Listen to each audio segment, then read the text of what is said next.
Want to apologize to the CIA, the FBI, NSA, DOJ, ICE, all the people that are investigating the theft of my inheritances, the trust, my U.S. Department of Labor check, my,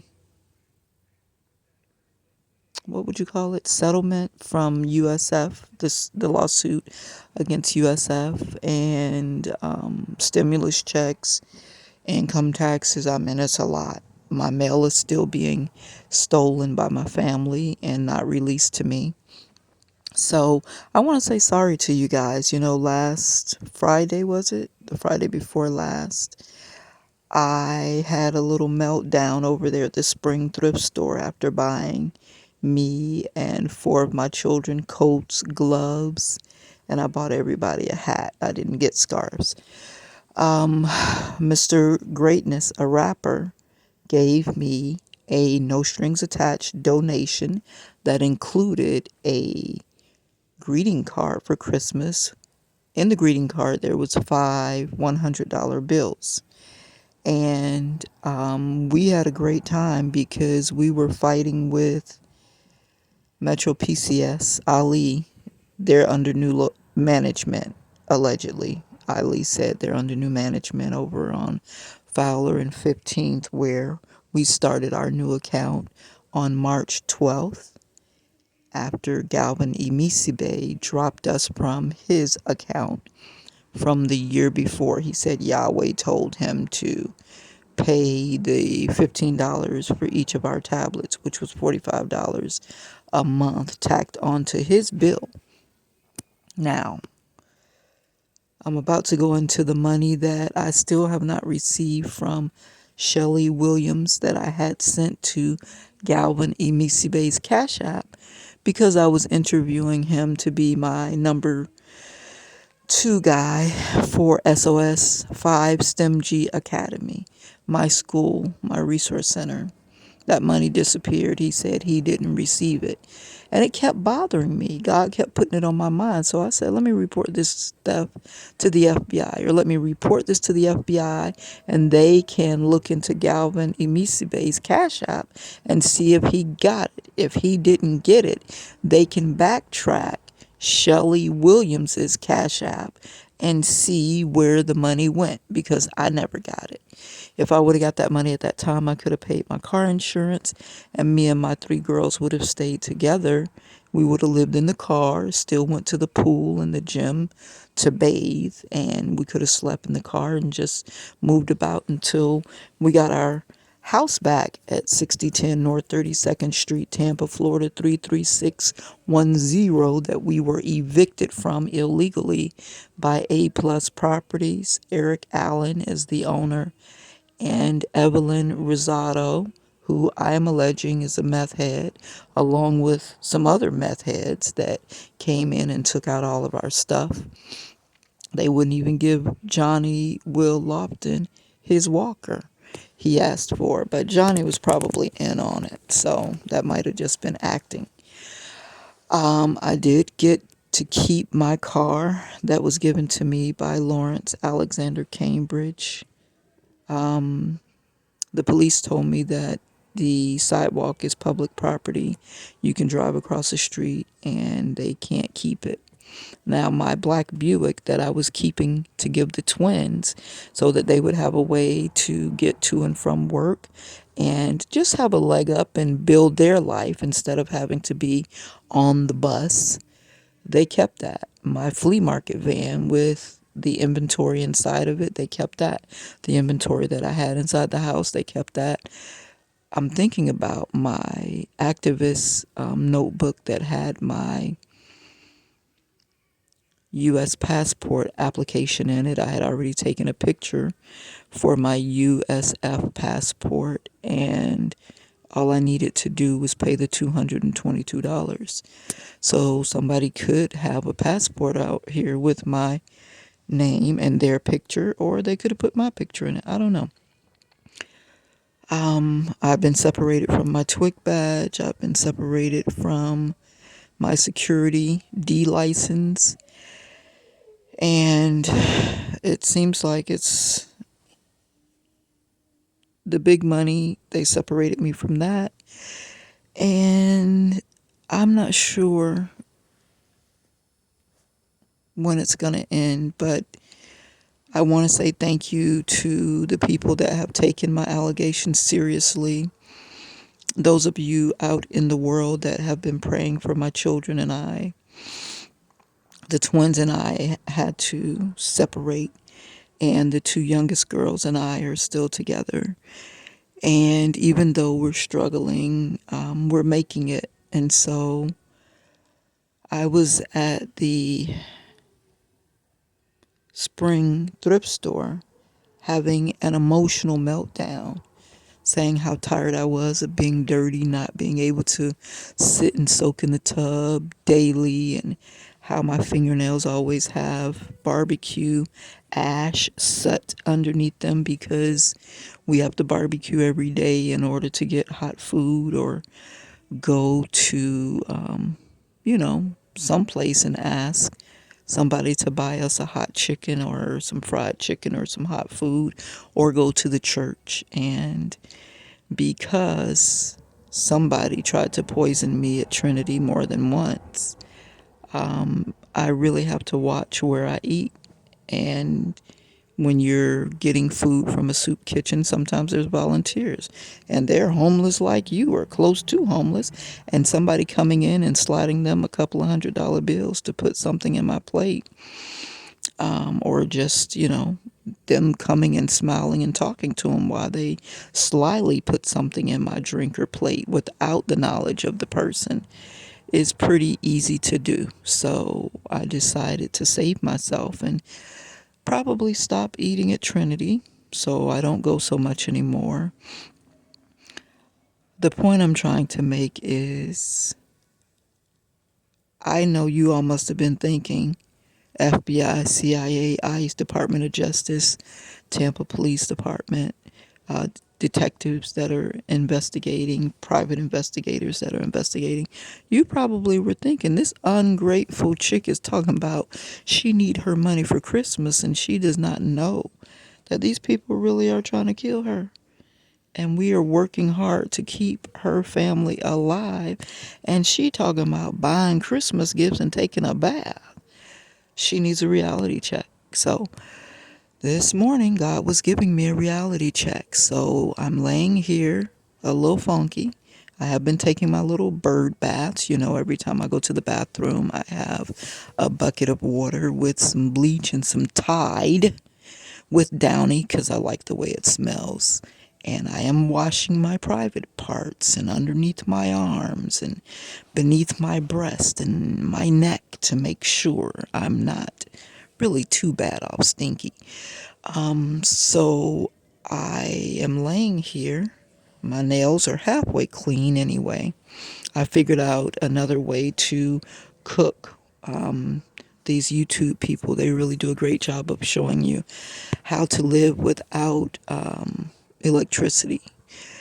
So you can put cooking oil in a pan with a couple of wicks and light it and create a fire that you can actually cook over, and you don't have to worry about carbon monoxide, even though I do have a window open.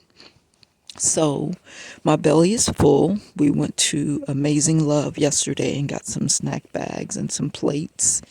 Miss Barbara does a great job there. So you all who have money, support Amazing Love Ministry on 34th in Columbus. Jackery and For Patriot, you all donate some solar panels so that they can maybe put in a system outside the fence when they're closed that will allow people to still come by and charge their phone. I know the system will need to be manned, but probably one person and a couple of cameras will do the trick. They don't have to open up the ministry. They can just have a person maybe sitting in a golf cart or a car manning the power station that can allow people to come and charge their phones or their power station. So thank you for your efforts in keeping my life warm and viable. Thank you for protecting us, and thank you for exposing these new crimes that are not all that new, but they have become more relevant and prevalent, which are internet crimes, the hacking into people's accounts, the doing searches and finding out whether people have money, and then going behind the person's back and creating a marriage, and they don't even know about the money that they are due, and they don't know that you have sent somebody behind their back and married them, and then now you have an insurance policy on their life, and then you're going to knock them off on top of stealing everything they have and make more money off of them.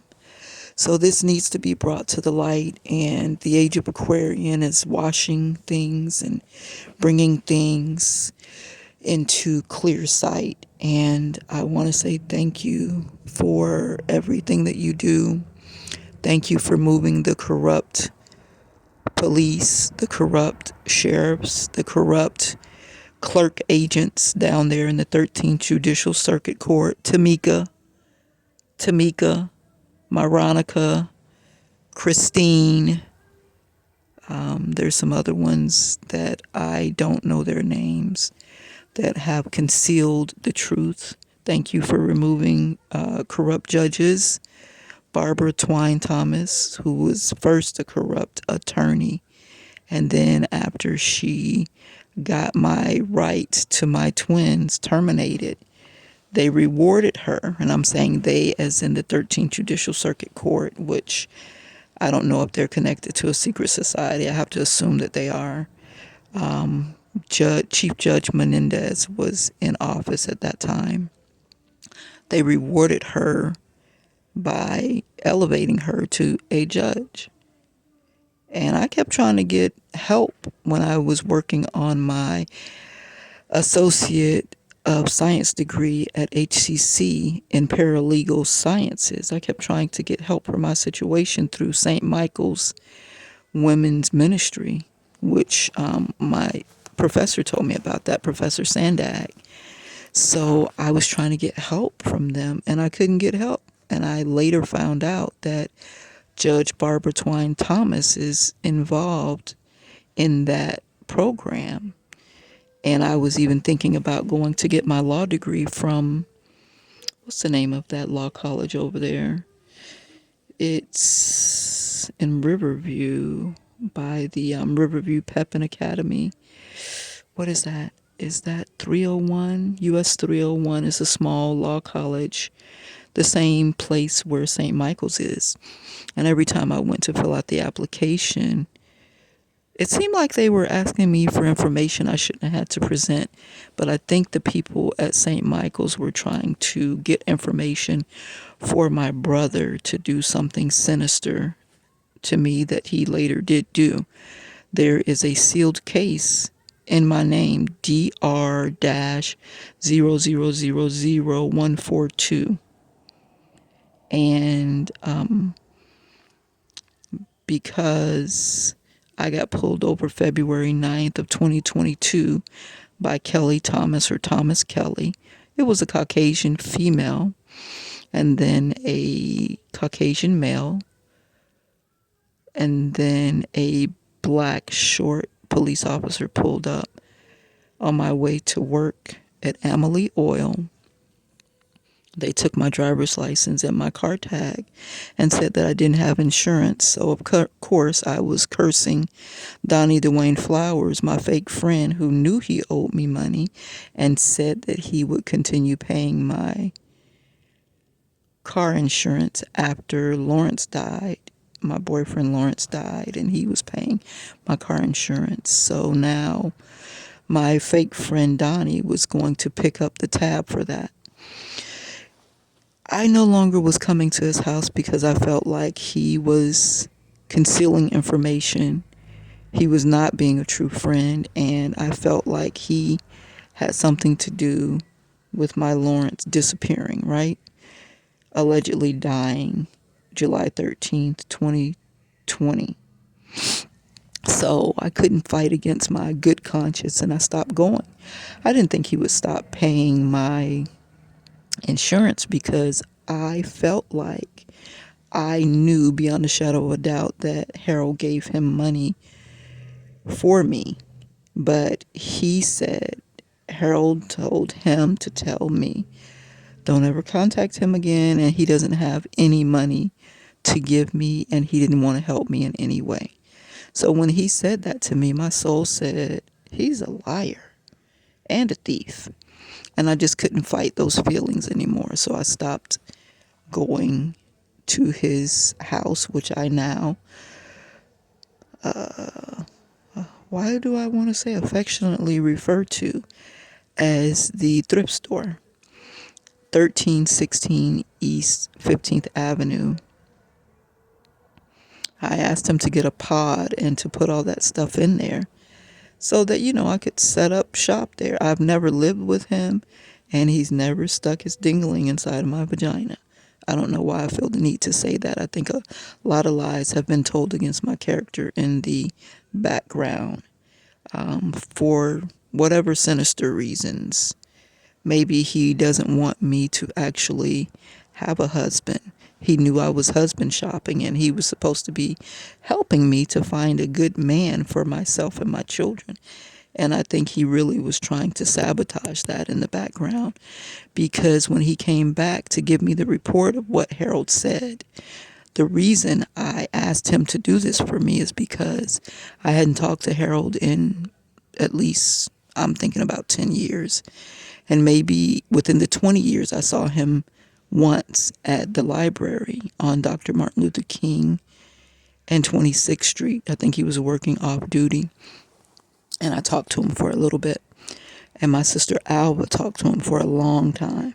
She likes any man that I've ever been involved with over the last 40 years. She's in their face, smiling and chit-chatting. And she could have been lying against my character. I don't know. I believe so. So instead of me going to Harold's house and knocking on the door and messing up his relationship or having his wife or girlfriend, or I mean boyfriend, things are changing these days, and I'm not implying he's gay. I'm just acknowledging that things are changing and things have changed. I asked Donnie to communicate with Harold and then give me whatever help Harold sends to me, as not to interfere with his relationship. I've never been a business partner with Donnie either, so hopefully he's not telling that lie. But that's why I asked him to go contact Harold for me. When I asked for the report, he's like, you shouldn't send one man to talk to another man about a woman. And I'm like, well, he's talking like he's my man or he likes me. And if he likes me, that's new to me. I don't think he liked me or even thought a whole bunch of me, you know? So that was weird, but I got mad with him and I was like, well, you should have told me. You should have told me no. If I would have known you were going to go and sabotage the communication, I need that help to save my mama's house. 6010 North 32nd Street. My brother was not paying the mortgage. He's the one that took $20,000 of the $30,000 that we were loaned by Jervik Holdings way back in 2008. He said he paid the probate attorney Leroy Merkel and paid the 3 years back taxes, which after my mom died, I mean, she was getting a discount as an elderly person. It was like maybe $500. So the taxes weren't much, maybe $2,000. And he gave Annette Wilson $1,000 to insure the property. Now, Annette Wilson was out of Opelika or Miami, that insurance company. So when they gave the refund check, he took that He was taking the $1,200 or $1,600. The people that were living in my mom's house at 1316 Kill Place, he was keeping that money. And any money that came through the estate was going directly to Anthony Atkins. So he was supposed to be paying the $352 mortgage that came from us getting that $30,000 loan. My mother left the property at 6010 North 32nd Street completely paid off. There was no debt. And at that time, he was using it to keep his roofing materials and his milestone construction payment equipment there. Nobody was living in the house at that time.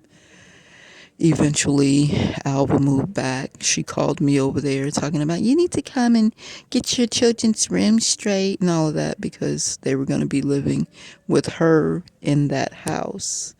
And maybe Anthony was going to stay there too. He was with Ava. So I came over there. I was living in Sulphur Springs on 11th Avenue with Ann and her mom, taking care of her mother in exchange for room and board, discounted, $75 a week. I'm trying to remember. Then I moved across the street in Dr. Mubain's one-bedroom apartment. Don was alive at that time, so it's been years. A whole bunch of things happened. Do I need to go through all of this? Don was staying where? After we left that apartment on 108th Avenue. No, we left the apartment on Lantana and what was the other street? Lantana was a side street. The street Poinsettia.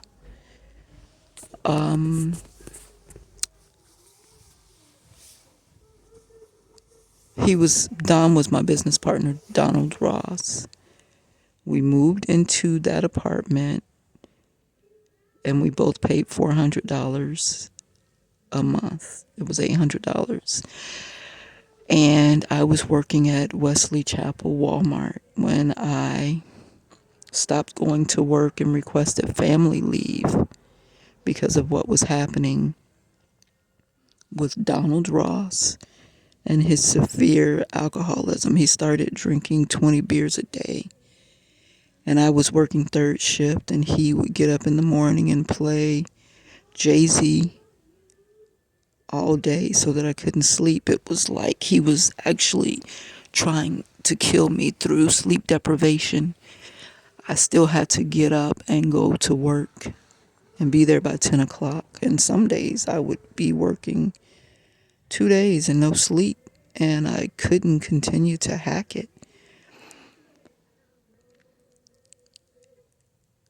Alva, Anthony, I don't remember Ava being there. Maybe Ava was there. Maybe that was the day Ava punched Ray Ray, and I was just like mortified because I couldn't believe what I saw.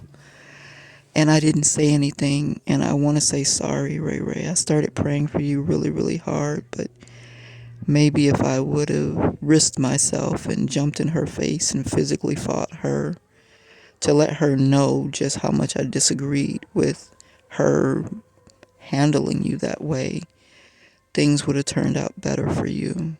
I'm really sorry that I didn't do something. I'm sorry. I'm so sorry. You had to be 14. I'm sorry. The reason I didn't do something is because when she used to help me and keep my firstborn, your cousin John, I was a vegetarian and I didn't want him to have pork. And she would honor not giving him bacon when he was over there. She said she did anyway, I don't know. And I felt like I was supposed to honor the way she parented. I was fucking devastated to see her punch you like a man. I meant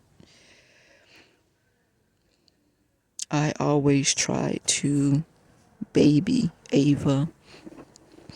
Now, when my brother was talking down to me, I would talk down to her and call her fat and be verbally abusive towards her.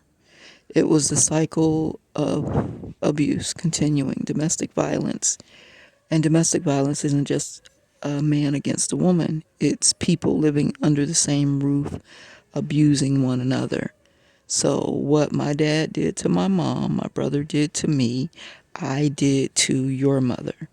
So, once I started healing myself and started getting into what would be considered as New Age movement, meditation, clearing your chakras, Reiki healing, I kept trying to make it up to your mom, offering to pay for her college. When she and Nikki lived together, allowing her to use my car, until they came to pick me up one time and it smelled like weed. And I was like, it smells like marijuana. And, I was pretty straight laced and considered goody two shoe. And they were laughing at me when I said, did you smoke marijuana in my car? And she said, yes. And I started crying because I didn't know she smoked marijuana. And they were laughing at me. And so I've always been sensitive and maybe a little out of touch because of everything that happened with us growing up with the Seagram's gin and all the fighting. I thought that they wouldn't want to mess with like drugs like marijuana or alcohol, but they engaged in drinking and smoking, and I was afraid for them, so I was always praying for them. And Ava thought it was kind of funny, so I didn't do anything. See how I veered all the way off? I started by wanting to say thank you to the law enforcement agencies for keeping us alive and realizing that having presents for Christmas is not as important as being alive for Christmas. And even if I'm dirty on Christmas or New Year's, if I'm alive, I'm still ahead of the game. And I done ended up all the way over here talking about all the other stuff. So I'm going to try to pull myself back. I hope you can forgive me, Regine, for not stepping in. And I hope and pray that you were able to pick your life up. The day that you came to the house to see me, I felt like your mom sent you there to be a witness to, you can say that she's crazy or the house is junky, whatever. They had planned to steal my part of the house so that they could sell the house, even though mom said, don't sell this house. And they knew that I was going to do everything in my power to not sell the house and to pay what was owed and to keep the house, as mom said, as a place where people can come back and regather their footing and go back out into the world and try it again. But they wanted to go against their mother's wishes, and she died with a will. So she put what she wanted to happen. Now the will allegedly is destroyed. That's what Christine in the clerk's office at the 13th Judicial Circuit Court told me. I'm sure she's lying. Somebody needs to sue those people. They're pathetic. Pat Frank is gone. I think it's Cindy Stewart is our clerk now, and she probably didn't get any of the memos or letters or requests for investigations that I sent her, because the people at the front, you give it to them and then they do what they want to do with it. Burn it, chew it, cut it, put it in the shredder, and the message never gets where it's supposed to go. And that's why I'm hard on you, Tamika. I don't know if your last name is Jones or if it was ever Jones. That's what was on the eviction notice. And then when they came to evict me from Dr. Twiggs's place at 3304 East Hillsboro, If these are even real papers, if they were really put through the real process, it said Tamika Suttley, Suttle. And you could have gotten married, but I think it's just all a part of a big scam. So may you be having a terrible Christmas, and may you reap what you sow, you know? So I don't want to harp on you guys a lot. The real problem is the higher ups. Christine said that my mom's will is been destroyed after a certain amount of years. It's destroyed. So I went to look at the Florida statute, and that's not what it said. It should be on microfiche somewhere. So let me see if I can regain my footing here. When you came that day, I was thinking about how to save the house. They have been working behind the scenes to get me to lose my job. After 6 months, mysteriously, I get let go. And they're probably collecting a disability check in my name, in Abby's name, and Gogo's name, and probably receiving disability checks for the twins. And then they are still struggling, you know? So when I told you that your family does witchcraft and you need to watch yourself and cover your hair and don't put your tampons or your pads in any trash can, take it with you and then burn it or throw it into an ocean or something, a body of water. If you're riding past a river, throw it in there. You can't flush it down the toilet. You can, put some lighter fluid on it in the backyard in a bowl or something and burn it. But don't put it in trash cans. Don't put it in bathroom trash cans. Because if somebody gets your blood or your hair, men that you have sex with can take the condom and take your secretion and do things with it and really cross your life up.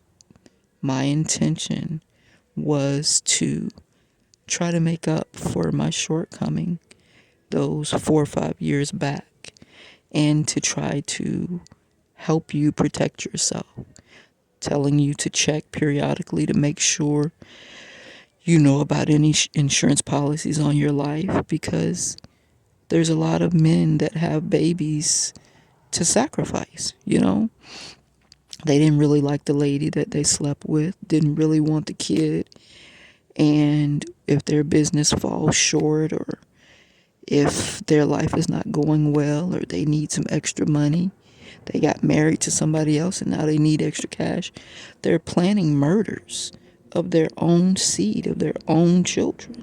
And I'm not saying this about your daddy. I'm telling you about what's happening in the world. And now women are doing the same thing. Some women get pregnant and then have abortions as a form of sacrifice to these covens or whatever. I'm just flabbergasted that human beings are acting this way. I am. But I was flabbergasted the same way when I got to college and Grandma Irene Parks Scarborough said, I want you to pledge Delta. So I went and did the research and I said, Grandma, they want me to pledge allegiance to them before God. And I didn't get this from a Delta meeting. I got this from research on the internet. And then I read a book about sororities and fraternities. And I said, is this what people are sending their children to college to do? They got sweethearts who are having sex with the Omega men or, whatever fraternity. They have girls that are wanting to be a part of the fraternity or are a part of the fraternity, and they can only have sex with them or they're supposed to marry within their clique. I was just amazed by this whole organizational structure. I guess it makes sense now that I'm a little older and I can see the Bible in a different light. These types of organizations and structures have been happening for a long time. Way back in life, the royalty slept within their family. You had to marry within your family to keep the bloodline pure and to make sure that enemies would not infiltrate. So I guess it's a mimicking of that system. And when I was lobbying for the rights of lotus birth parents and people who had different religious practices to be treated fairly within the 13th Judicial Circuit Court and any court, when I went to the legislative sessions in Tallahassee, I was flabbergasted again. I said, this is like a circus. There's some serious things happening here, but they treating this like they at the nightclub. And I couldn't believe that either. So when I went to Washington, D.C. several times to file more complaints about the theft of my children, the twins, born May 26, 2004 at Morton Plant Meese Hospital, that were kidnapped legally from me with lies, with bogus probable cause statements, with incompetent attorneys and maliciously incompetent guardian ad litems, Keisha Riggins, Aisha Lewis Klug, with hostile gatekeepers, Trish Waterman over there at the Visitation Center, Jennifer Kreck, Scott Crawford, malicious DCF workers. Just, they stole my children. There was no probable cause. To this very day, there is no negligence on my behalf, no reason for any children to be taken from me. And this sealed case might be them taking Angola and Abby from me. Angola was born February 25th, 2007, in the bathroom at 6010 North 32nd Street, Tampa, Florida, 33610. Abby, and I was the only one there. Alba came after I had already given birth, and she heard the baby crying. Now, the twins had already been taken from me, and I vowed to never give birth in a hospital again because they can be evil. They stole my placentas right out of my room, and I plan to bring those placentas home. Moon had a placenta, Set had a placenta. That was 2 placentas. I'm Rh negative, which increases the value of my placentas, increases the value of the blood. And they came and stole that from me. I didn't want my baby's blood to be harvested. I didn't want it to be used for research. I just wanted to take my 2 healthy twins home and go start our new life. And they robbed me of that and then destroyed the rest of my life by bogusly calling me crazy.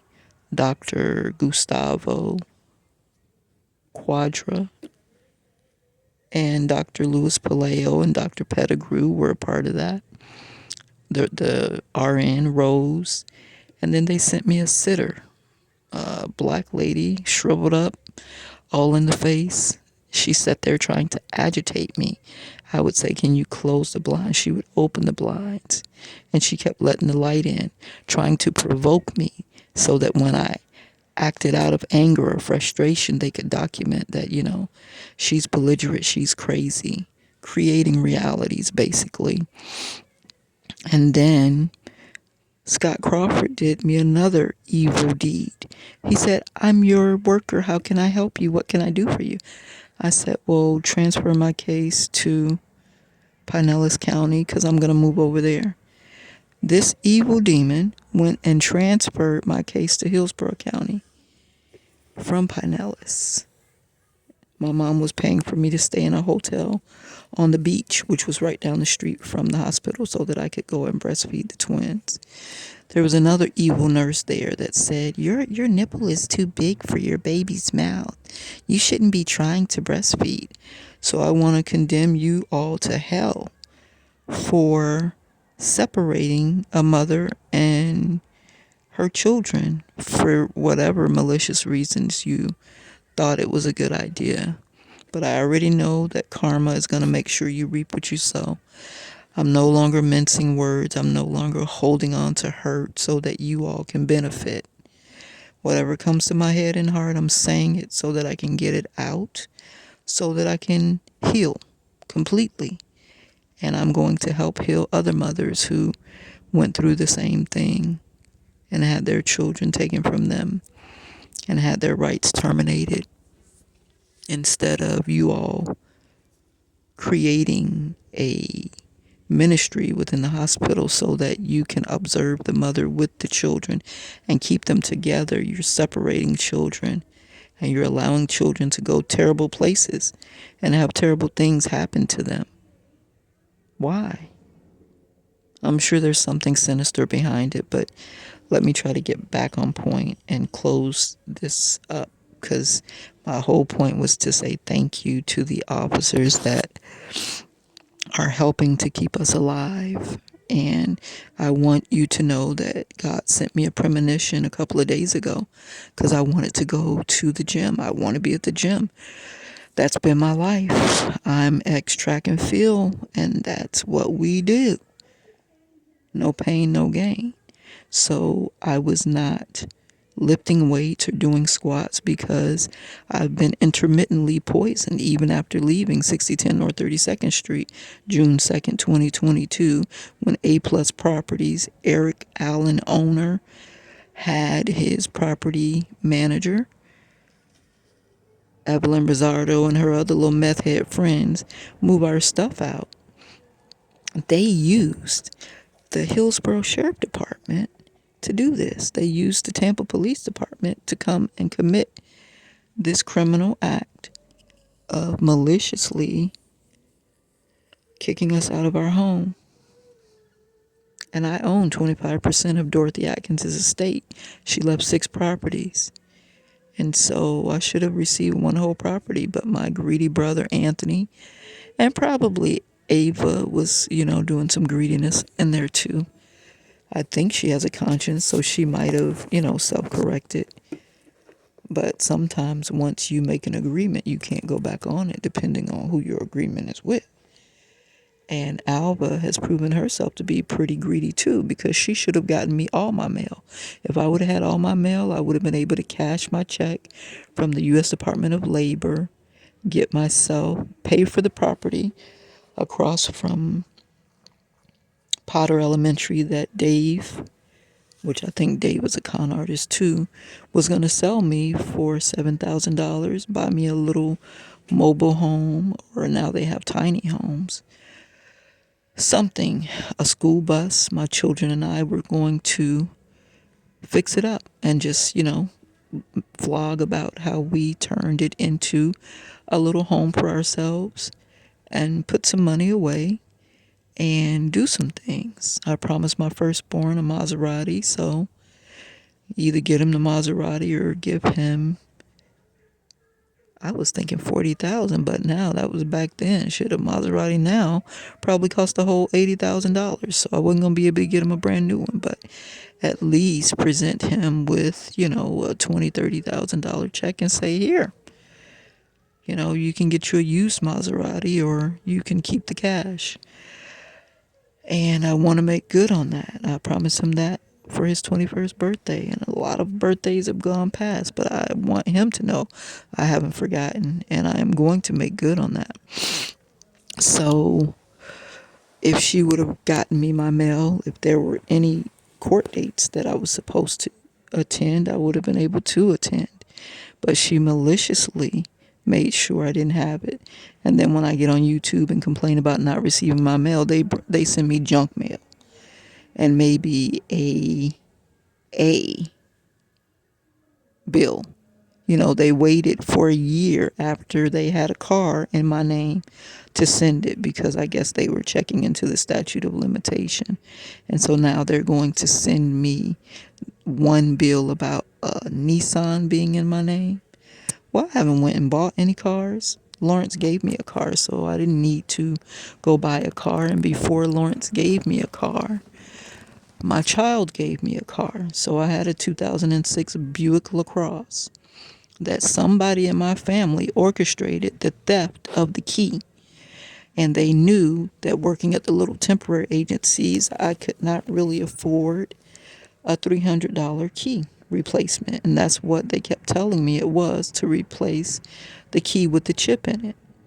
And that's where Dave came in. Oh, I can help you get your car started and you don't need a key. He took the ignition out and tried to start it with a screwdriver.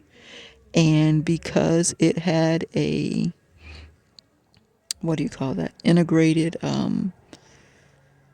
theft, anti-theft system, you can no longer start a car with a screwdriver. So now the car is sitting and I can no longer drive it. But the theft of the key happened either at JJ's house or at 6010 North 32nd Street. I laid my keys down, which you're supposed to be able to do at your house, and somebody picked them up and kept them. So right now, as I talk to you, I have my key around my neck.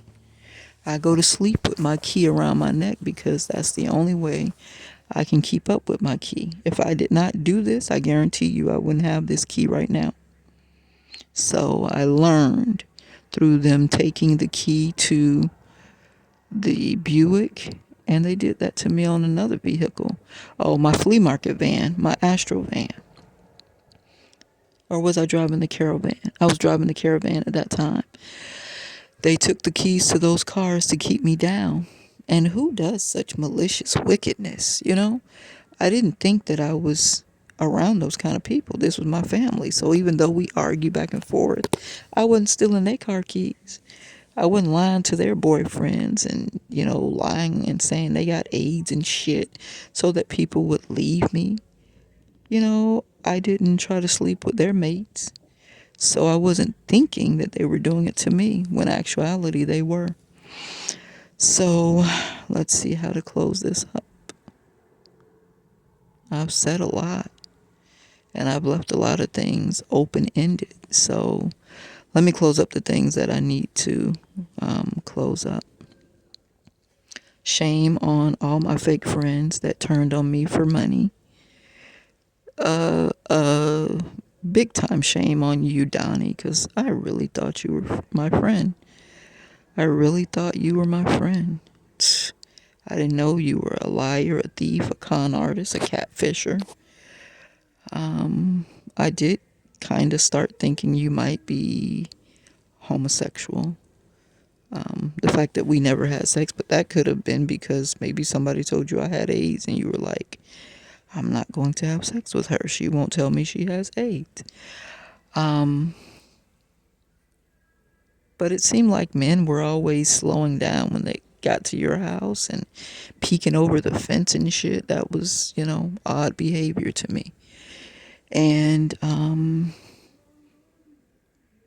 I didn't have a problem with having a homosexual friend.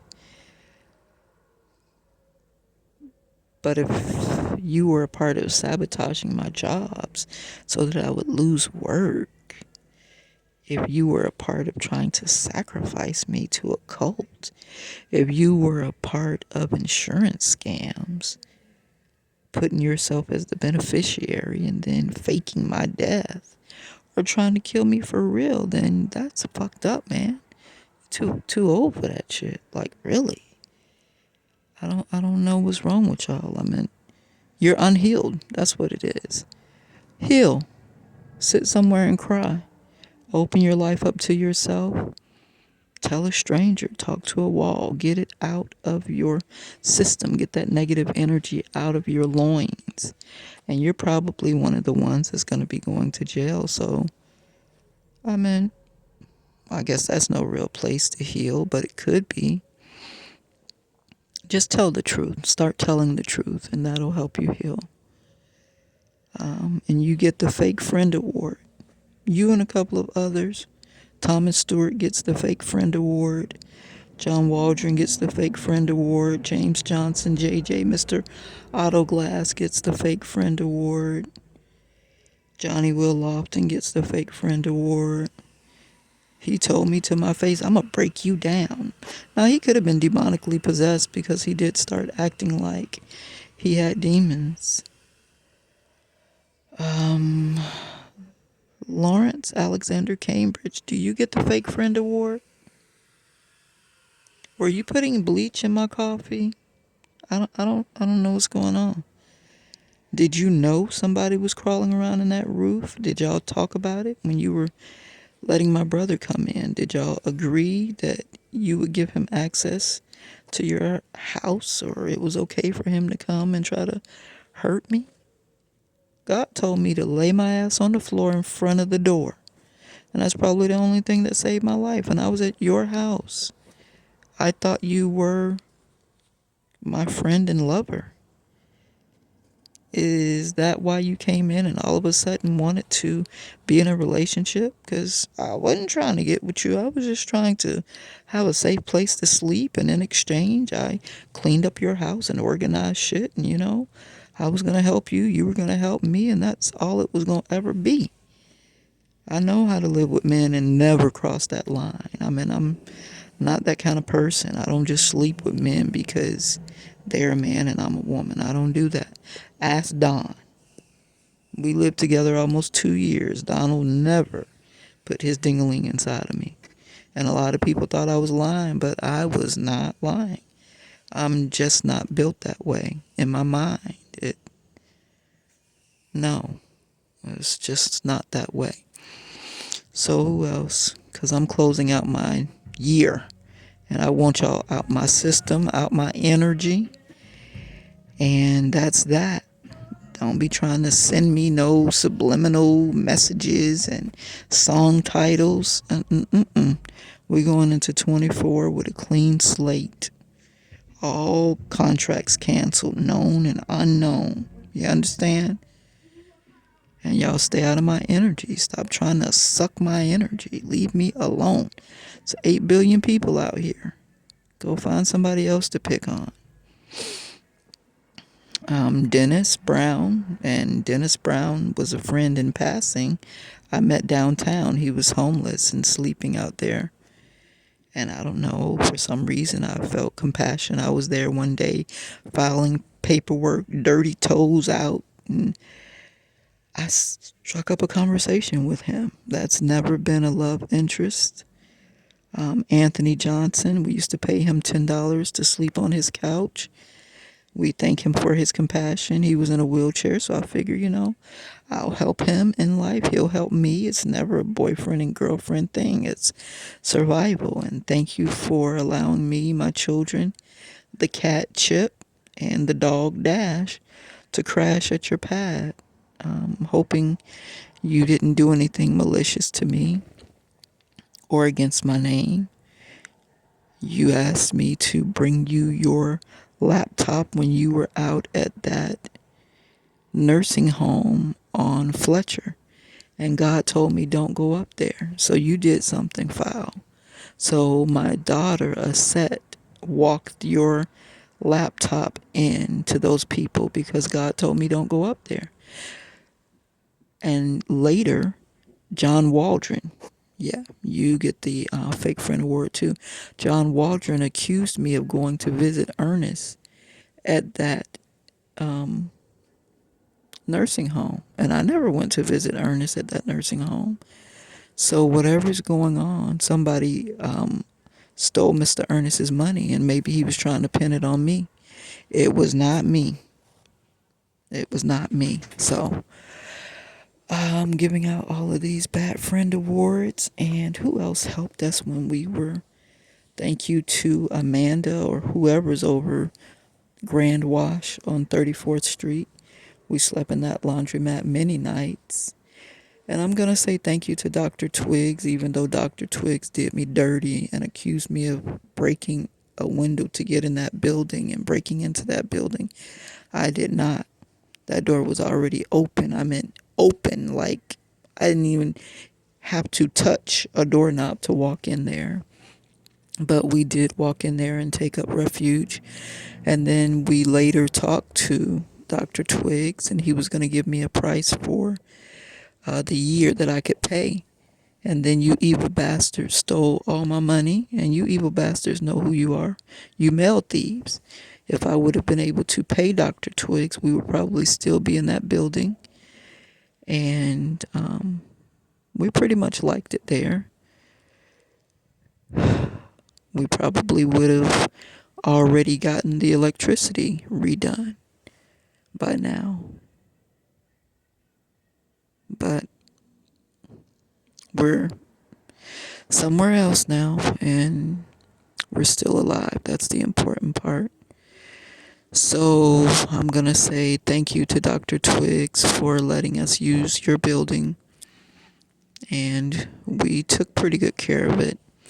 Kenneth said that you all were replacing the floors, so there was a little puckering to the laminated wood because we were just bunking in that first little office. That's why we had the rest of the doors forced closed so the dogs couldn't open the rooms and go in there.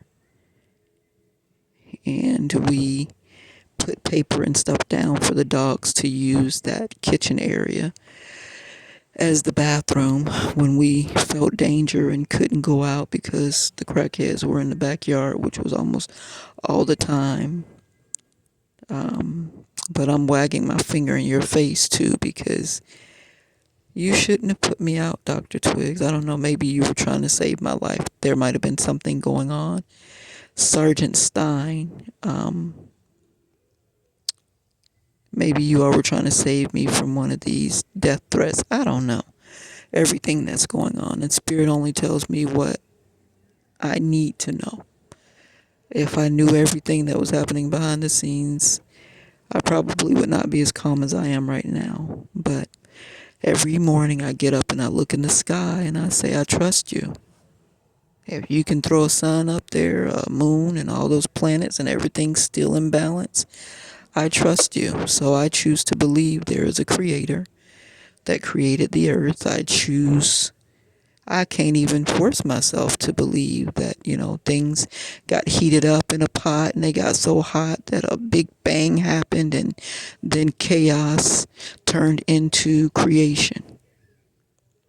I mean, if I open a can of carrots and open a can of peas and open a can of, okay, I got soup, so maybe it's possible. I just can't force myself to believe it with creation because everything is so orderly. And they keep spinning around each other and everything just stays in balance. And so I still haven't met a man that can make a sun or a moon, so I'm with that energy that did that created the sun, created the moon, and put everything in balance. That's who I believe in. That's the power that I'm rocking with. So everybody get out my energy. You're not welcome. I banish you. I banish you. I forbid you from treading in my chakras and my children's chakras and my dog chakras and the cat chakra, wherever he may be. I really think that John Waldron said, I asked John Waldron to hold the cat for me, and I went over to Largo, St. Pete to go work because I was blocked from working here in Tampa. So I went over there to work. I intended to go today and come back, but I got stranded over there and had to sleep inside of the USDA building over in St. Pete. Woke up the next day and went to work for the Mariner car wash. And a police officer came and had his car washed there. This can be verified, and intended to get up and go back to the USDA plant to work, but somebody had already blocked me from future assignments, and I don't know who's doing it, but they're doing an effective job of keeping me unemployed, maliciously so. So by the time I reconnected with Mr. John, I thought, okay, Mr. John is my friend. He'll keep the cat. He'll buy a little litter box and, get a cardboard box and buy a $3 bag of litter and hold on to the cat until I got back. It was a kitten. I meant that wouldn't take much. When I got back to getting my cat, he was buying cat toys and he said he had given my cat away. And the lady was in love with the cat and wasn't going to give me the cat back. When I talked to the lady, she said, "Oh, she's homeless up and down the street. She's not going to be able to take care of this cat." And gave my cat away. So Mr. John was probably never a friend. But I'm calling him my godfather, thinking, you know, he cared about me and my children. And he said the lady took the doctor to the cat to the doctor. He gave her $600. So if that happened, that cat's got a chip in it. And Mr. John probably came and got that cat and gave it right back to that lady or to his little Puerto Rican lover. I think it's his lover upstairs there in JL Young Apartments. And that's what I think happened to my little puppy. I parked the car, left the two puppies in the car to go upstairs to talk to Mr. John. When I came back, one of the dogs was gone. I think Mr. John, somebody picked up the dog, and Mr. John got the dog and gave the dog to the girl upstairs. That's what I think happened. Or maybe Donnie was following and they took the dog. Donnie said about Rico, "Oh, that's a nice looking dog." When I had to come to his house one day and I had Rico with me, Rico ran down the street. And during the storm Irma, was it Storm Irma? Storm Irma, everybody went out to Anthony and Tina's house in Summerfield. They stayed in a complex in Summerfield Golf Course community. And wait a minute. Donnie was there. I only invited Donnie to one event at the family's, one family event that was the twins' birthday party. Wait a minute. Maybe he went to two. Donnie was there because I said, "I don't want any of this food. I don't want no plate and none of that." Because Alva said, no, I'm mixing two different things. So with Rico, Alva came back and said, "Rico jumped out of the car. I was rushing to go pick Brian up from school and he jumped out of the car and I wasn't able to go back and get him." So I thought, why would you take another person's dog in the car? Why would you take another person's dog away from the house?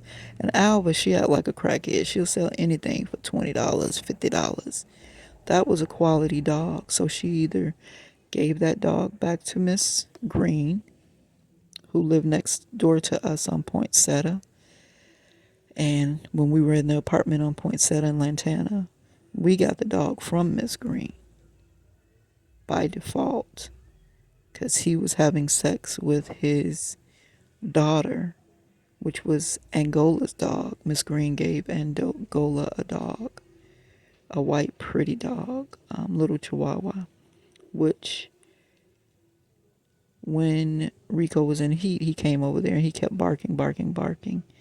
And we let him in. And she said, "Well, that's y'all dog now because he's not going to want to come back home." That's how we ended up with Rico.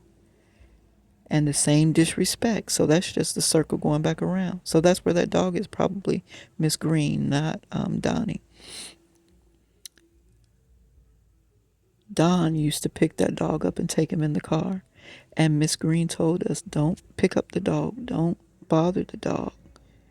Because there's something about when you treat a dog a certain way, he'll leave his original owner and go where he's treated better." And she knew that. And that dog was at Miss Green's house. So they started picking up the dog, the girls. I said, "Leave the dog alone." The lady told y'all, "Leave the dog alone." Don started disrespecting their rules, picking up the dog, putting the dog in the car, riding around with the dog. Donald Ross did that. And that dog became our dog. So the same thing happened. Alba disrespected the rules, picked the dog up, took the dog around in the car, and then the dog was gone. So maybe Miss Green got her dog back. I don't know. But Rico is gone. And then his son ended up gone also. So, three people I'm questioning.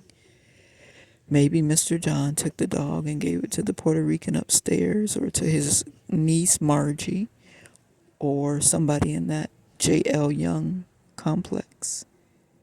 I always felt like Donnie ended up with the original Rico, which was the little short,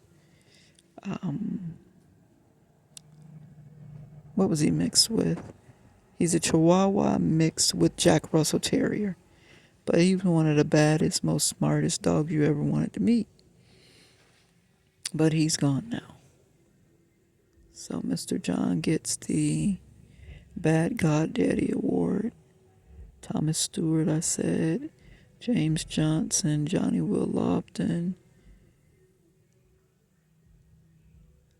I said thank you to Anthony Johnson, but I'm going to give you the Bad Friend Award too. Because if God had me stand on the sidewalk and have my daughter go give you your laptop, that meant there was danger there for me. I just don't know what you did. Dennis Brown tried to get me to say the 23rd Psalms in a mirror 3 times. And he opened his sliding glass door and what's the dog name? Dash was about to step down off the 5th floor to his death.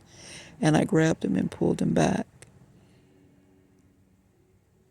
And I started reciting the 23rd Psalms. I said it maybe once, and I said, nope, you do it.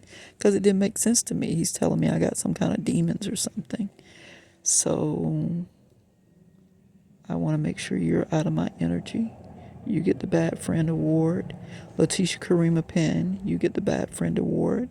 Tansy Liznette Hammond, you get the Bad Friend Award.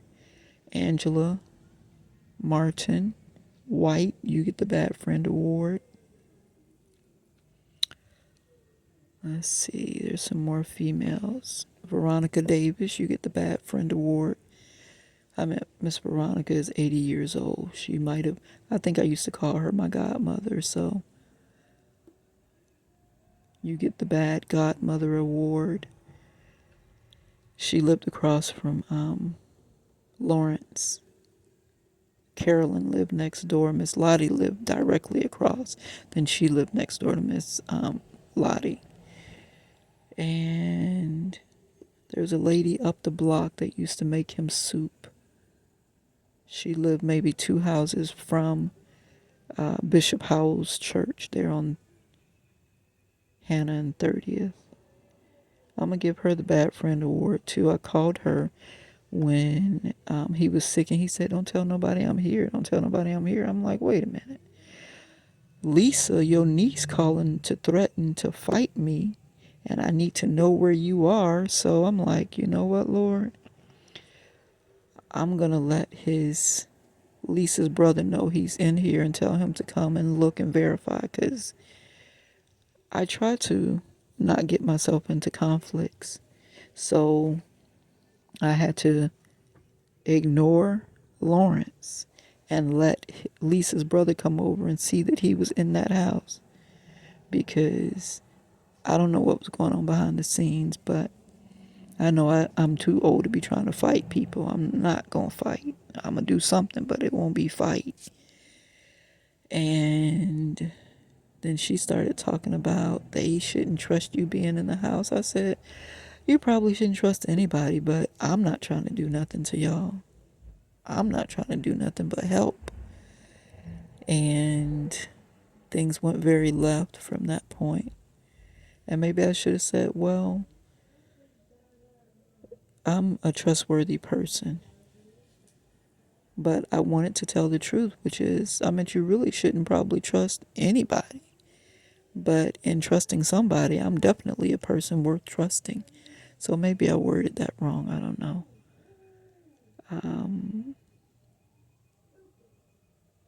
But I don't think, what's his name? Lawrence's daughter, Rita, liked me too much anyway. She was like 50. I think there's a 3 year difference between she and I. So her dad was, she might be, if I'm 53 now, she might be 56. And I'm pretty sure she thought I was there trying to take advantage of her dad, but I wasn't.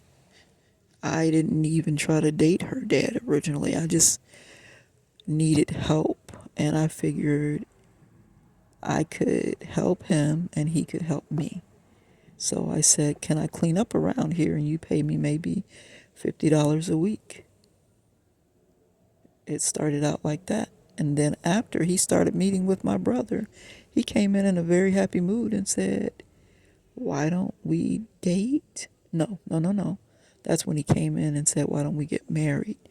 But when he came in and wanted to be girlfriend and boyfriend, which sounds childish, right? But be in a committed relationship, that was, I don't know, he was over there talking to Miss Veronica.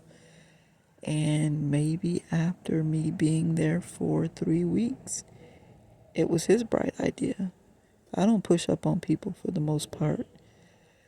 And when I do, it's very direct. Very direct. There's no questioning what my motives are when I do. Like when I said, Mr. John, will you marry me?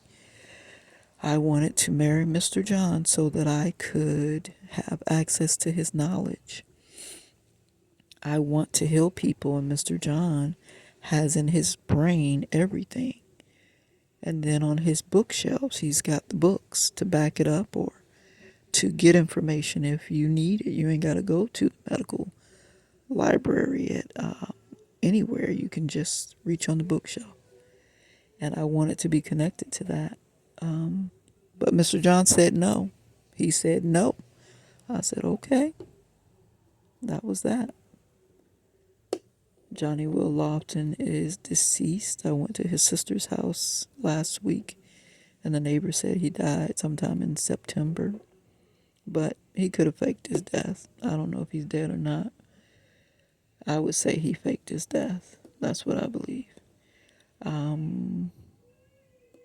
And that's why I didn't believe it when my daughter said, Miss Johnny is going to the hospital.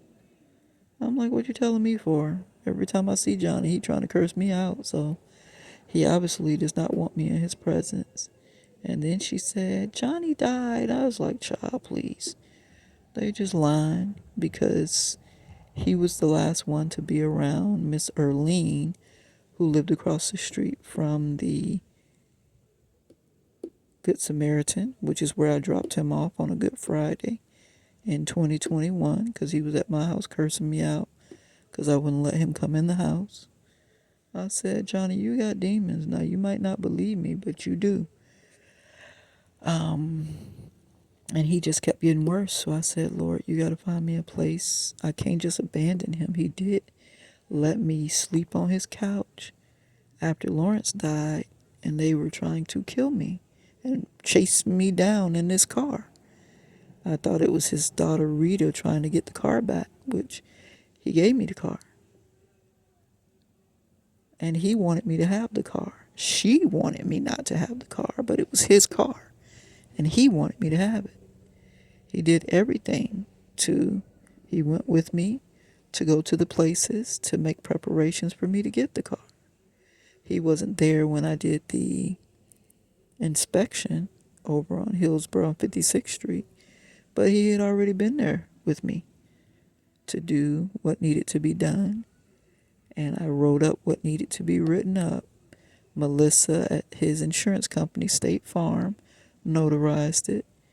And then we had to take it back to the inspection place and pay $40, which I did that. Mr. James gave me $20. I hope he's doing okay. Mr. James that used to work for USPS, United Parcel Service. He used to sit up at the laundromat at Grand Wash.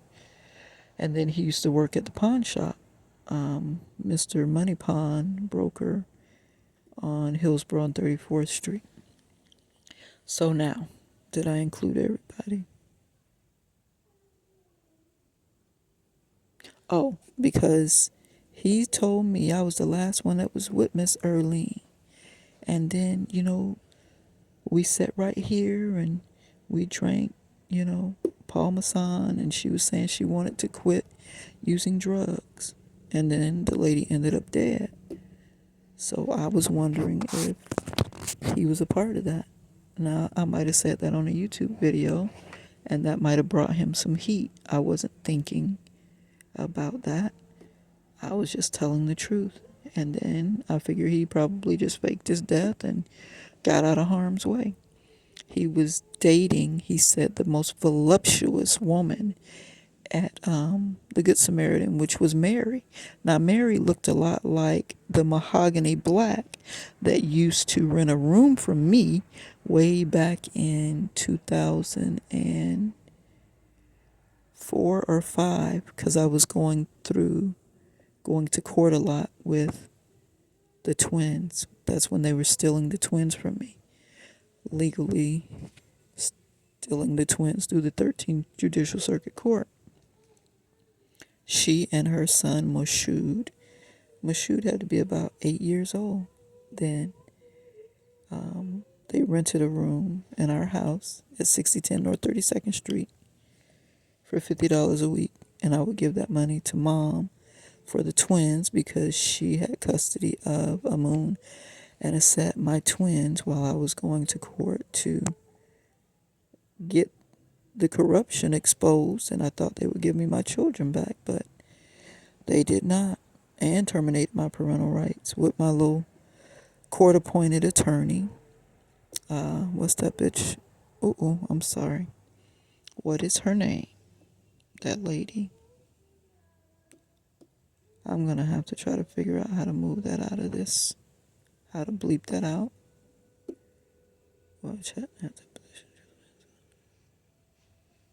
Well, Barbara Twine Thomas was my attorney on record, and we went to court, and this bitch, she said she crazy. She ain't been taking her medicine. Now, I didn't have any mental condition. They tried to give me a mental condition to cover their ass over at Morton Plant Mease Hospital.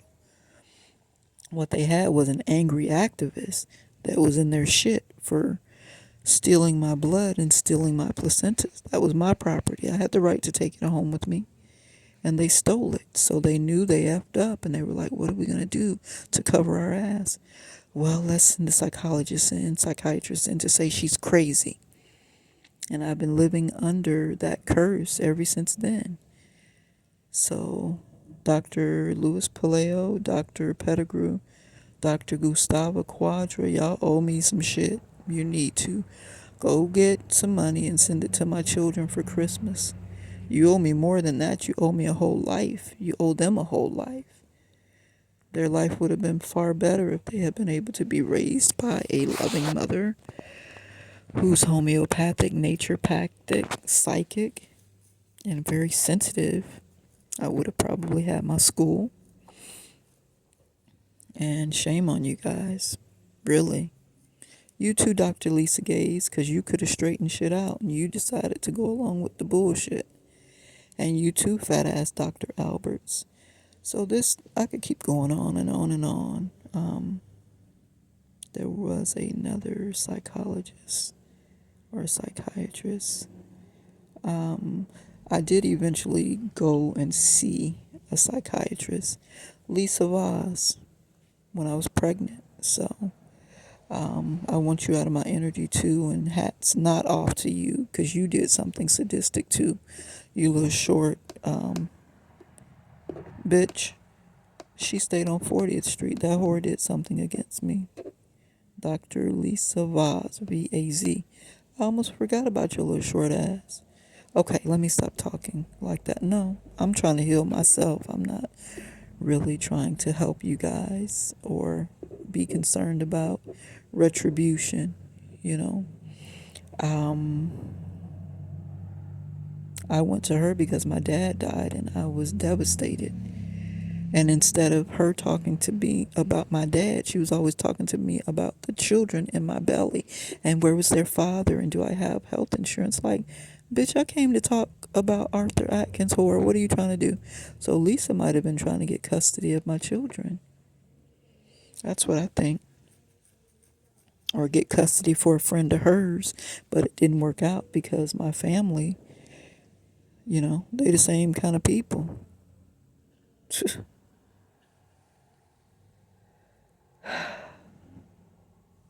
When I was trying to get housing in Metropolitan Ministries, they said I had to do a psychological evaluation. And at that time, I was staying at Josie Thomas's house. That was my boyfriend. And he wanted me to go to anybody. I said, as an activist that has made all the noise that I've made, I can't go to just anybody. They're going to set me up. So I told him I wanted to go to Washington, D.C. to Dr. Francis Cress Welsing. Well, why you got to go all the way to Washington? He couldn't understand. I said, because these people are trying to set me up. If I walk into somebody's office without a recorder, without a transcriber that can document what happened, they're going to give me a fucked up evaluation and try to fuck me up for real by putting me on medications. And I'll never get my children back. And, well, people didn't believe that. They wanted me to take the easy route. I believed it. So I called Dr. Francis Cress Welsing's office. She said, I can't do a psychological evaluation without seeing you. You have to come here. And I have to see you at least for 2 or 3 visits. I said, okay, well, let me do a consultation over the phone. I did that. I paid her maybe $150, $250 was her hourly fee. I can't remember. But it took me a while to pay her. I felt bad about that. I sent her $50 and I owe her like $150 more. So maybe it was $200. And I planned to go to Washington, but I had no support. Nobody would support me in going to Washington for a week. I had 1 small child at the time, or 2. I still had both girls. Yeah, I had Abby and Angola, and we were staying with Josie in his spare room. So, Josie, did you do something against me behind the scenes? I don't know. My stomach's starting to hurt now. Josie put me on to selling oils, incense, shea butter. Before Josie, we were staying with Anthony Blair and his little efficiency at University Square. Anthony Blair and I were nothing sexual. No, that wasn't before Josie.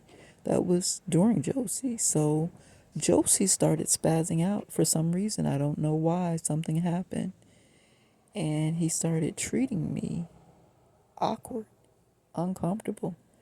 And I was telling Anthony Blair what was going on. And he said, you can come stay at my place. So me and the 2 girls left Josie and went to stay with Anthony Blair. Anthony Blair had an efficiency. And out selling one day, Donald Ross walked up to me at Metro PCS and said he wanted to invest in my business. I was telling Josie. Josie said, he gonna want some pussy, right? I said, no, I don't think so. Because Donald seemed feminine to me. I really felt like Don was gay. And I didn't think he was interested in me as a woman. I thought he probably came into some money and wanted to start a business and wanted a business partner. So Don and I started planning to be in business together. I kept Josie in the loop of what was going on. And it seemed like everybody was okay. But maybe Josie wasn't okay. Now that I think about how old men handle things. Because Josie is a young-looking old man. And he's hip. I mean, he's timeless. Regardless of him being old, he does not seem old. His energy is not old. He's a young man. Almost like a demigod, I would think. So maybe Josie was not as cool as I thought he was underneath, because he seemed okay with the arrangements. So maybe that was what set him off. because I found I had a second phone and I wasn't calling Don on the phone that Josie gave me. So, see, I knew something was up. I was hiding a phone. But it wasn't because I was looking at Don as a love interest. I wanted to advance my life, I wanted to stabilize. And I felt like if I had a business partner, I could stand on my own 2 feet. I was selling for Josie, but I wasn't Josie's business partner. So maybe I messed that up. Sorry, Josie. I'm just seeing that now. But at that time, Josie had a girl around the corner named Michelle. So it wasn't like we were exclusive and committing to each other. We did have talks about polygamy, and he's like, nah, you can't handle it. I was like, of course I could. But the polygamy that I was talking about was, if I'm your main girl, then I go choose the mate, the second woman that comes in, not you already got one. Hey, well, I already got Michelle around the corner. Not like that. I don't know Michelle. I might not even like Michelle. Michelle might be a thief. Michelle might be a lot of things. And I'll be forced to just deal with it. And I've met Michelle and she seems like an okay person. I don't know her inner workings, her morals, ethics, and values. I've been in her presence a couple of times and she seems cool. That's what I mean. I met her. I don't know her. So Josie and Michelle ended up together in several apartments, moving from one place to another place to another place. So, but she was already something to him when he told me about her. So that shocked me. I'm like, wait a minute. I wasn't talking about like that. So I guess this is my New Year's clean out, pre-clean out. Let's see, is there anybody else? James McCaskill. Yeah, cut chords from James McCaskill too. My children from him are grown. And I'm alleging from him because it was out of Paul Hanner Jr. or James McCaskill, who was the daddy to the twins. So they can sort that out now. They're 19. They can sort that out. And for a long time, I thought my daughter was Paul's child and my son was James's child because Amun looks just like James. There's just no way you can pass him off as somebody else. And my daughter resembles Paul. The dimples in the, back, the skin complexion, and they're from you can have two different seeded babies when you have fraternal twins because it's two different eggs. It's not like identical where you got one egg that's split into two different children. These were two different sperms that fertilized two separate eggs. And like I said, they can work that out. I'm just trying to clean out my heart, mind, body, and soul so that I can heal and make sure I'm on the path that the Creator put me to be on. And this is not to cause any problems in anybody's relationship. This is 19, 20 years ago. So as far as I knew, Paul was not dating or married. And James was not dating or married. So there's no problems. I mean, the most problem they can have is you was with that ugly bitch. Talking about me now because I was not ugly back then. This woman that you're looking at in 2023, December 21st, is a bitch that has endured so much spell work. So many people tried to hex, curse, kill me, make me ugly, make me lose my job, make me lose my teeth, make me lose my hair. I didn't know what was going on. So if you could see what I have been through, you would be like, damn, that's the most beautiful bitch in the world. You would. So if I forgot anybody, God include them. John Isaac Frazier. Yeah, his baby grown too. We cut the cords from him too. We cutting all cords, digging up the roots, burning them, and sending everybody on their way. Clarence, yeah, you was hiding from me, huh? Clarence Joseph Washington Jr. cut them cords too, digging up them roots too.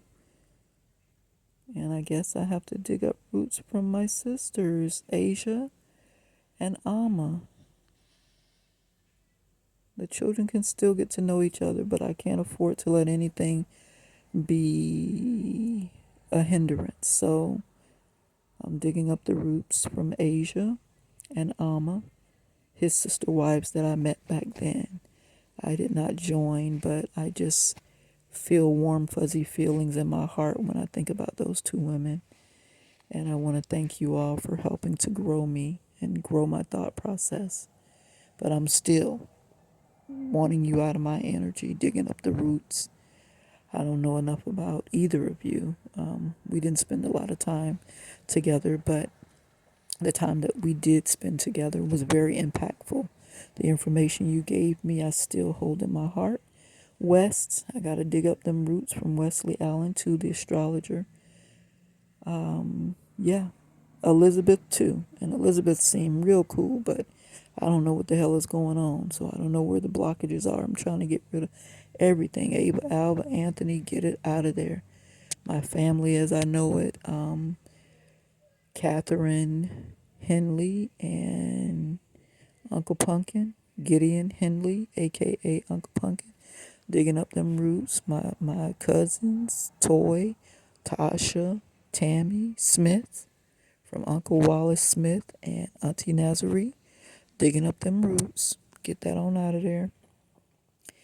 Auntie, and may they be resting in peace, Jerome Lundy, Nazarene Andrews, Lundy, well, Smith Lundy, because she stayed with Uncle Wallace for a lot of years, so I'm going to recognize the name Smith and then Lundy. And let's see, who else? Mary Denmark, Auntie Denmark, I hope you're resting in peace. You had a son too, wasn't his name Jerome? I think his name was Jerome too. Digging up them roots from cousin Jerome and cousin Barbara, because they thought I was trying to get Aunt Mary's house. They don't understand. I love people, and God already told me people are gonna give you houses and cars and other things, so you don't have to be fighting with people over this stuff. You ain't gotta be fighting over this stuff. So Mary Denmark, I went to stay with her when she got diagnosed with liver cancer on Gate Road in Winter Haven, Florida. Anybody else? I hope cousin Barbara Ann is still alive. Barbara Holmes. I don't know why I'm thinking about her sister Jack. They lived in Hoboken, New Jersey. Oh, cousin Barbara. Jack's daughter, Barbara, was close with Anthony. She went to FAMU too, but I think she got raped over there, and it really messed up. Well, maybe not messed with her mental, messed up her mental, but it was a devastating event, and she ended up leaving FAMU and going back home. And I don't think she finished her degree there. But I saw her here. The girls were on the corner of 34th and Hillsborough selling chocolate, and she was sitting in a, looked like a white, what kind of car was that? Either a Lexus or a BMW. And she was holding real still because I parked my car over there at the Discount Auto. And I'm looking at her like, that's Barbara. Now, what the hell Barbara doing here from Hoboken? But Anthony probably called her in when he was trying to help me lose custody of the two Lotus birth babies, Angola and Abby. And he had people following me around and taking notes. I know y'all were shocked. Y'all were like, this bitch don't do shit. But go to the pantry, go to a couple of work assignments with the labor pool, and go home. Yeah, it's like that. Because we're trying to live green for real. Green is the new orange around here. All right, so I'm going to close this out. Dear Heavenly Father, is there anybody in the mix that I need to get out of my energy? Yes, Pig. Dwayne Ware, I see you. I see Hassan, so I guess I have to confess what I did with Hassan. The girls and I were living at 6010 North 32nd Street, and we didn't have any lights. And I was afraid because it seemed like somebody was tipping around. And Hassan, did I stop Hassan? I think I stopped Hassan and said, hey, can you come spend the night with me and just watch over me and make sure that nobody comes in here and hurts me and my children? And he said yes if I had sex with him. And I was so tired and sleepy that I agreed to have sex with him for him to watch over me. And I had sex with him a couple of other times, but he turned out to be a vulgar mouthed, which means he had a vulgar mind person. So the last time I saw him, he walked up to me and I had to shoo him away like, nigga, get away from me. Like, yuck. And he didn't get the memo. He was been shot, so he might not be wrapped too tight. I don't know. Because I resented the fact that he didn't say, yes, I'll watch over you. That he requested me to have sex with him. And he's not the only person. I've asked other people that. That's how Johnny and I got into this whole thing. You gotta give me some pussy. You gotta show me your body and all of this. And I only had sex with that man once in life in 2019 when I was trying to leave JJ because JJ was a mean motherfucker. And I still needed help. So I was asking for help. And that's how I ended up meeting Johnny Will Lofton. And then the next time I came to his house, I was leaving JJ's house because I was trying to see if I could leave JJ alone and if Johnny was going to help me. And he said, I don't know where you been, but go back where you came from. I was like, ooh, okay, bye. And I left, and that was that. I didn't see Johnny again until after Lawrence died, and I was like, God, I need help from somebody. Because I guess they had already been working their campaign to make sure she didn't have any support so we can kill her, right? And get this insurance policy. My left ear is ringing, so that must be the truth. So I was like, God, who can I ask for $10 so that I can get some stockings and, get something to wrap my head with so that I can go to Lawrence's memorial. And Johnny Will Lofton popped up in my spirit. Now, mind you, I haven't seen Johnny in a year, maybe, I'm going to say about a year. So when I saw him and I said, hey, my boyfriend died. Would you give me $10 so I can buy some stockings and something to wrap my head with? And he was like, if you give me some pussy. I was like, what? So I walked down the stairs. I was like, hell nah. Walked down the stairs. I was mad, but I was so full of hurt and just frustration. I said, let me go curse this motherfucker out. And I stomped back up the stairs and I said, let me tell you something. You're an evil person for requesting sex for $10 and a person is telling you that they are mourning the death of their boyfriend. And he was like, okay, well, just show it to me. I was like, no. He gave me $5. And I left. And I said, thank you. But I went back over there and I said, would you please help me? I need a place to sleep. I'm tired. I can't sleep in this car. I'm afraid to sleep outside. It's like I'm delirious. I'm going to have a car accident if I don't get some sleep. And he let me come in and lay on the couch. And then he said, come get in the bed. And for a whole year, I was fighting him off. God told me not to sleep with him, so I didn't. And I'm sure there's a reason why when God tell you not to sleep with a person, there's a reason why. He told me not to sleep with Donald Ross. I'm sure there was a reason why. I don't know what's in his medical records. Maybe it was because of his drinking or because of the things he did in his past. Don is dead now, so I can tell you what he told me. He used to be the person that they would send if somebody didn't pay because, if they front you drugs, you have to pay the money back by a certain time. If you didn't have the money, they would send Don to do whatever needed to be done. And so I thank God for protecting my womb from such an energy. I don't need that kind of spirit in me.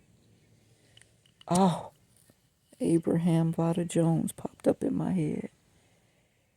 When I had sex with Abraham, I was nervous and jittery for 2 weeks. Like my body was trembling, like it was afraid. I'm like, what the fuck is this? I didn't know anything about energy back then. So we're gonna dig up the roots and burn those too from Abraham Vada Jones. And if your mama attached anything to me, Miss Martha O'Donnell, Donald, whatever, let's dig those up and get those gone too. And y'all can, all these children about to be 18, so y'all can deal with them. And I will be in the background watching because you wanted to put insurance on my 5-year-old daughter after you got the paternity test from the state. And I still don't understand that to this day. You wanted to claim her on your taxes, and I still don't understand that. And you paid maybe $1,300 in her lifetime. Every time I go there to ask for help, your mama cock block and talking about he ain't got nothing. He gotta help you. And you a plumber. Like, lady, please. Y'all tripping, but that's okay. God's got it. Everybody reap what they sow. And I think that's everybody, but Creator God, pull everybody up out the woodworks. We did Donnie Dwayne Flowers, dug up his roots. Ronald Cogman. Ron was trying to like me and was lying to people saying he had sex with me.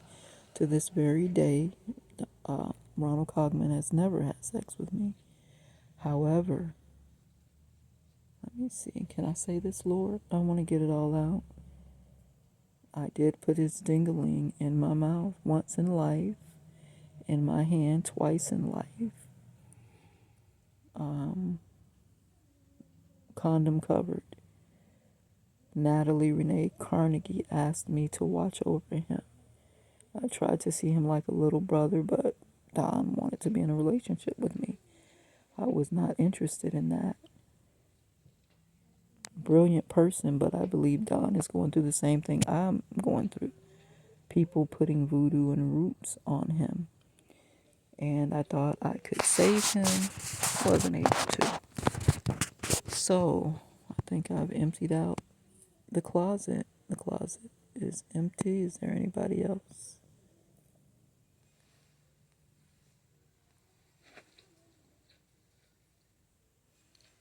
Nothing else significant.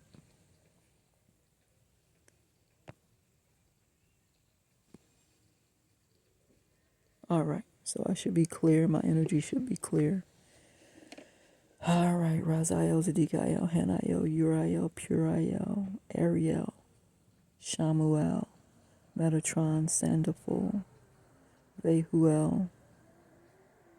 You all clean out my chakras, clean out my energy field, clean out my aura completely of all persons, places, and things, and hurts and harms. Repair the tears in my auric field and make me a newborn Christ child. My children too, the pets too. In Jesus' name I pray. Amen. Signing out at 3:12 on Thursday, December 21st, 2023. Headed into my new year all by myself. Well, with my children, that is. These two younger ones, they're with me. The grown ones are out doing their things, so I'm accountable for the young ones. The grown ones are accountable for themselves, but I pray a lot every day for all of my children. Amen and Hotep. Alene Dorthea Atkins, the real one. 6010 North 32nd Street, Tampa, Florida. 1316 Kill Place, Valrico, Florida. 33594. 2212 East Mallory Avenue, Tampa, Florida 33605.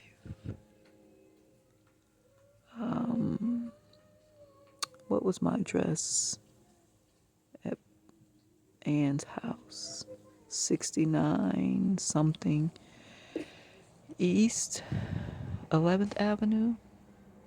And then what was my little apartment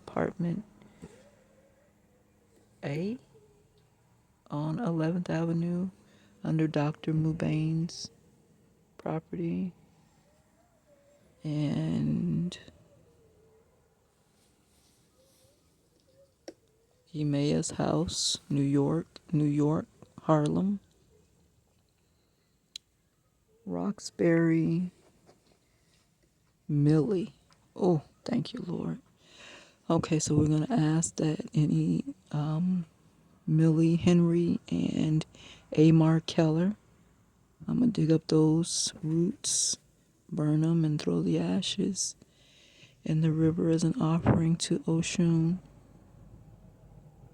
My fake friend Millie drew me all the way from Tampa, Florida to Roxbury, Massachusetts to fuck me over. Talking about I'm going to let my children, my girl children, sleep in a room with her boy children. Talking about they going to hunch anyway. Bitch, please. There's a lot of children that grow up safely without, hunching and having sexual experiences at 5, 6, 7, and 8. A lot of children grow up safe without being essayed or having sexual experiences. I don't consider children hunching as being a sexual assault. When children are being experimental, that's just the negligence of the parents. And I don't think that that's them being raped. That's just the way I feel. Y'all can leave your opinions in the comments. And her boyfriend that was there, the alcoholic guy, I can't remember his name. And then she had a Jamaican friend that had a storefront. And I met her sister and her mother, Gerda Henry. Dig up those roots. And I'm going to have to dig up the roots from Rasheen with his cute little dimpled self. Ishua, beautiful voice. And Sarah, just so well put together sister. If I was going to keep somebody, it would be Sarah. But Sarah is her mother's daughter, so we're going to dig up the roots from all of those children and burn them and sprinkle them in the ocean as an offering to Oshun. I got everybody gone, right?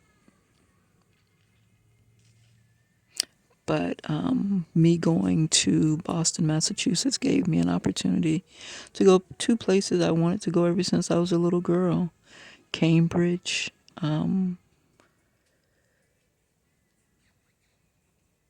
Harvard, and I worked right outside of Harvard a couple of weeks, MIT, more than a couple of weeks. And I got an opportunity to see that it's just a place. And the people are just people. My boss's name, what was my boss name? I worked for Enterprise Car Share. Millie got me that job. And one thing I can say about Boston is a lot of money over there. You can make a lot of money. But it's cold and walking up hills all the time, that shit is annoying. So we need another SD card already. See how long I talk? But I'm cleaning out the vault. Is there anybody else that needs to go? A bunch of little fly by night people, they don't really matter.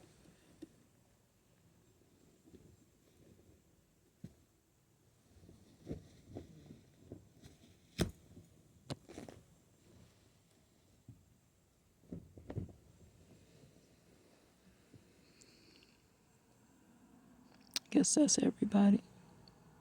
Galvin Emisibe. Galvin was a fly by night, but he was an impressionable young man. I really thought he was well put together, but a lot of things happened to him traumatically as a child, if what he told me is true, because I don't know anything about the child really. I always got the feeling he was connected to Clarence and Wesley and Natalie. I did do Natalie Renee Carnegie right. We got rid of her. And Anna Clark, her auntie or whatever family member. I gave them my information to do Primerica and what's the other one? The law thing. Prepaid legal. I hope they didn't mess me over. I always looked up to Anna and her husband James. They seemed like, you know, upstanding citizens. But a lot of people that own businesses seem upstanding and they be doing fraud shit in the background. Fraud is the backbone of the American business. You might not believe me, but God said it's true. God brought it to my attention. They have she paints these beautiful sculptures over on near Yukon and Nebraska before you get to Bush. If you're traveling north from Hillsboro, it's on the right hand side. And I guess I have no dealings with her.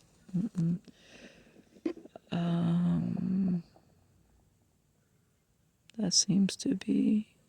And from all these churches and people I've allowed to lay hands on me, to pray for me, whose spirit wasn't right, we're going to lift your influence up off of us.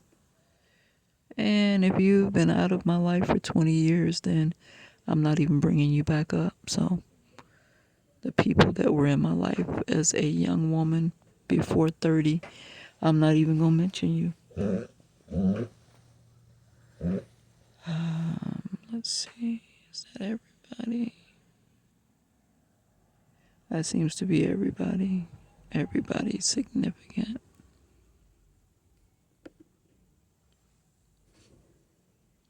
Amen and no top. Okay. Out of here. 321.